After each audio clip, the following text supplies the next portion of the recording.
The Savage Model 11 Scout Rifle. Let's check it out.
The Scout Rifle concept has been around for a long time, but Jeff Cooper from Gunsight is the one who perfected this design. And Jeff Cooper is not only a well-known authority on fighting and on marksmanship, but also one of my all-time heroes. One of the things that he really wanted to achieve with the Scout Rifle is something that can be used in about every situation. Whether it's hunting, being able to get on target quickly, having a decent caliber in .308 to be able to achieve it, and then also as a defensive rifle. It's a really well-balanced all-around rifle. In fact, Jeff Cooper said that if he only had one rifle, it would be the Scout. But we're specifically looking at the Savage 11 Scout. Savage has really made a name for itself with accuracy and yet bare bones, no frills rifles. With their 110, their tactical model, it has really brought Savage into the forefront over the past 20 years. And Savage is an old company. It's been around for a long time, but there was a time there where they seemed to have their quality went down, but now it's back up. And Savage is making some great rifles, especially for the money. The Scout Rifle parallels with what Jeff Cooper had in mind. Of course, first thing we're going to do is remove the magazine, check the chamber, and the gun is empty. Now, the definition of a Scout rifle, according to Cooper, was a rifle that was no longer than about 40 inches, that weighed at about 6.6 pounds, up to 7.7 pounds, and it was in the .308 caliber. If you were light, small stature, he said 7mm .08 would actually be suitable, but .308 was his definite pick. There were some other calibers that were thrown in there, but Steyr is the first one to actually design a Scout rifle based on Jeff Cooper's designs and theories. And in fact, Jeff Cooper helped Steyr to come up with that. That rifle is really expensive. They still make them today. But with the Savage 11 Scout and the Ruger Gunsight Scout rifle, it's brought back the popularity of the Scout design. And there's a lot of great reasons for it. One of the big things about it, you'll notice that this forward scope, which is a long eye relief scope, and this really helps you get on target quickly and keep both eyes open. Usually with a low magnification with the scope.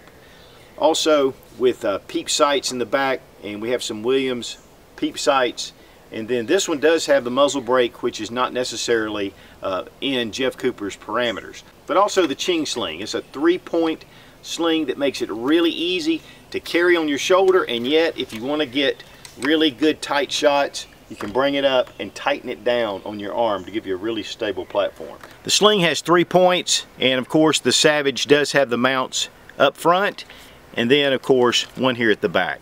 And there's a number of slings on the market. This one is from Brass Stacker. I really like their leather slings. Now, having the rifle drilled and tapped to allow for a scope base, which this did come with the rifle, it allows for those long eye relief scopes that go out from the action to be able to be applied. And really what this does is it allows for really quick acquisition. Bringing up a scope and it's right in your eye, you're looking down a tunnel. With the scope mounted outward, especially long eye relief, you instantly see the circle and you keep both eyes open so you can watch for action that's going down range. This has really been great for hunting because you can see your target quickly, be able to fire your rifle if you're surprised or something comes out. Also, because it is a scout rifle, even dangerous game and predators, it's a lot easier to deploy a long eye relief scope. The scope I have on here is one of the Leatherwood Hi-Lux 2x7x32 long eye reliefs, and it's just really been exceptional out at the range.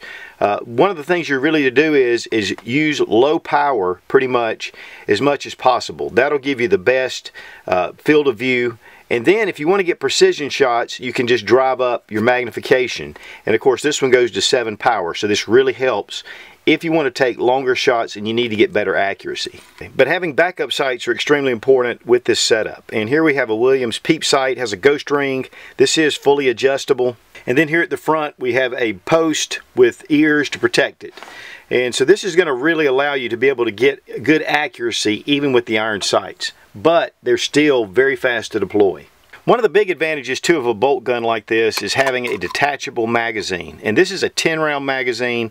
It really makes it great to be able to reload quickly if you have extra mags. Now the rifle only comes with one.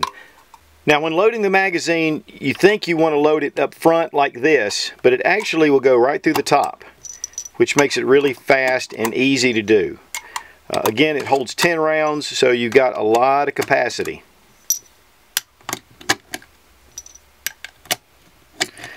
But we're going to unload the magazine so I can demonstrate how to insert it, which is a little bit of a trick. Now with a lot of different rifles, magazines go from the front and then lock in, but with the Savage it's the opposite. You come in from the back and then lock it into place. If you don't do that, you will have some issues with it. It will not lock, and then when you go to put the round in the chamber, it may enter one, and then the rest of them are not going to come in, and the magazine will actually fall out. So it's a very important element to be able to get that up front like that. Of course, the magazine release is right here. Just pull back and press. This is very intuitive and very easy to do once you get used to it. Now, one of the great features of this rifle in particular is their AccuTrigger. This is one of the best factory triggers on the market. One of the great things though about it, not only is it very crisp and there's no take up, but if you'll notice this little blade right here, it's very similar to your safe action pistol or your Glock safety. This has to be deployed before the trigger will fire. But it's also fully adjustable. You can go from 2.5 pounds all the way up to 6 pounds with just a small little Allen wrench, taking the stock off, and it's really easy to do. In fact, they even say this is no gunsmith required. But the trigger pull itself is beautiful. I believe it's set at 2.5 pounds right here. But it's crisp, there's no over travel, there's no take up, and it fires when you want to. It doesn't surprise you with a very hair trigger.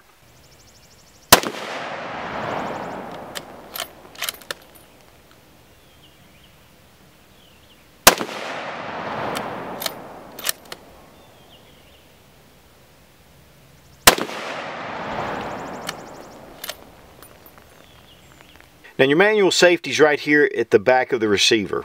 This is in the fire position where the dot is showing. Bring it halfway and you can actually release your bolt with it still on safe. Bring it all the way back and it locks the bolt down. So it gives you a lot of little options right there, but just you move it forward, and really to get that half safety you have to kind of mean to. It's usually just one or the other. The bolt handle itself is very generous, it's large, it's easy to get a hold of. A lot of times, especially if you have optics, it's really important to have a large bolt, but this will really be able to, you can grab hold of it, has nice knurling all around the side. The bolt is very smooth action. Slides in and out, there's no resistance whatsoever right here, and then you have your lockup. And I found that it helped with getting back on target with the bolt action and keeping your eye on the target itself through the lens. Now it does have an indicator to let you know that the rifle is cocked. It doesn't necessarily mean there's a round in the chamber, but it does tell you. Once the trigger is pulled, it disappears. Now really to achieve great accuracy, the barrel needs to really free float. And I'm going to just go ahead and put the card in here. And as you can see, all the way up to here, which is aluminum bedded into the stock to give you a good solid platform. Now here's some examples of 100 yards. I started out shooting, it was hitting to the left, started sighting in my scope a little bit up here, and then you can see bringing it into the white, and then right here getting it right on target. We're using Federal Fusion 165 grain soft points. And I want to thank Federal for supplying the ammo, easy to see targets. We have a muzzle brake, it's very effective with 2 ports, And this does have some muzzle blast, but it keeps that barrel level on your follow-up shots. With the Scout design, it's an 18-inch barrel. It is a 1 in 10 twist, and it's just a lightweight rifle. So having the muzzle brake is going to give you some advantages with recoil management. It's in a synthetic stock, has this kind of an FDE color, contrasts really well with the black. And then also we have a cheek riser right here to be able to adjust your comb. With these screws right here, you can just loosen them, adjust your setting. It's really easy. Now for me, I have a really low scope rings on my scope, so this is the just perfect place for it. But if you get medium to high rings, you can lift this up. Has a very nice rubber butt pad and with spacers, and so you can adjust this really easily. There are 2 screws, you just pull them out. You can add or take away these to really set your eye relief where you want it. The stock has good texturing on the pistol grip and toward the fore end, right where your hands go. Then there is a cap here that actually has the Savage logo. A great touch for this rifle. Other than the scope rings, and the 3-point sling, this rifle comes just ready to go, and there's not really a lot you need to do. The sling helped. I did not get to take this to the range on this first trip, so I'm looking forward to putting this together on a subsequent trip. And then of course the Leatherwood Hi-Lux long eye relief scope was just perfect. I mean, it had great resolution, the reticles were great, and just with the ease in turning the magnification knob, and even had to do some adjustments, which was easy to get to, very intuitive. So the whole setup itself just lends itself to what I think the vision that Jeff Cooper had as a Scout rifle. Now the retail price on this rifle is $818 on the Savage Arms website. Did see it a number of places, I believe for around the $600 to $625 range. Of course, without the optics and without your sling. So being able to get into a Scout rifle system for a reasonable amount of money, Savage is a great way to go. There have been a lot of questions about these rests that I've been using. This is from Foam Action Sports. It weighs 2 ounces, and yet it's really sturdy. You have a place here, and then you can turn it sideways. And then if you want to put it in your car window, they do have a little line that cuts through here on some of their models. Now at the range, as far as usability and doing what the Scout design is made for, this rifle excels. With the long eye relief scope, especially on the lower power, bringing it up on your shoulder. Then for more accurate shots, dialing up your scope to the 7 power. A lot of variation. Now walking through the woods and just kind of getting a feel for how the rifle would react, just moving and lifting the rifle up quickly on the shoulder, it was easy to get on those targets. And the shots were smooth. The bolt action, very smooth to be able to get those shots over and over. The setup proved itself to be exactly what Jeff Cooper was looking for. I really wish I'd have had my sling set up when I was using it. Also, I didn't have the inserts on the buttstock removed.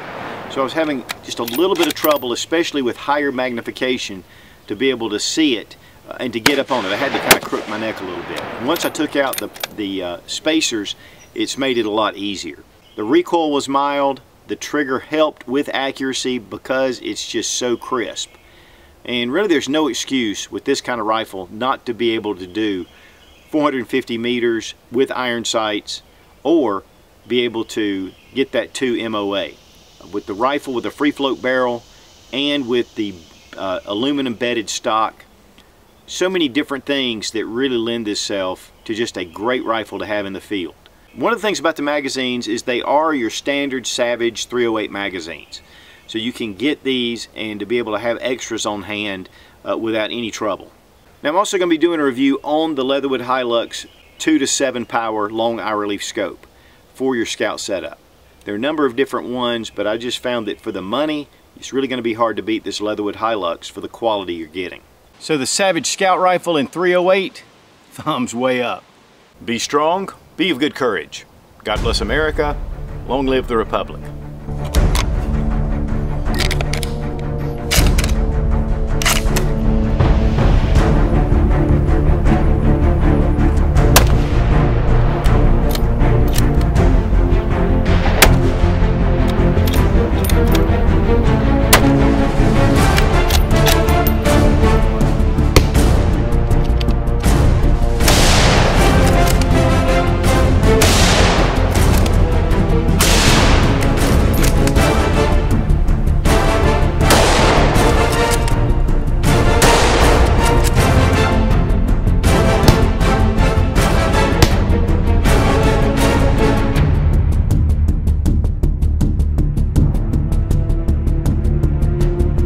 sling is not included. This is actually from,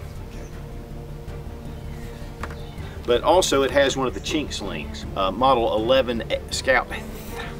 A man's man. He knew everything about. Jeff Cooper lived it, he breathed it. Former Marine, Lieutenant Colonel.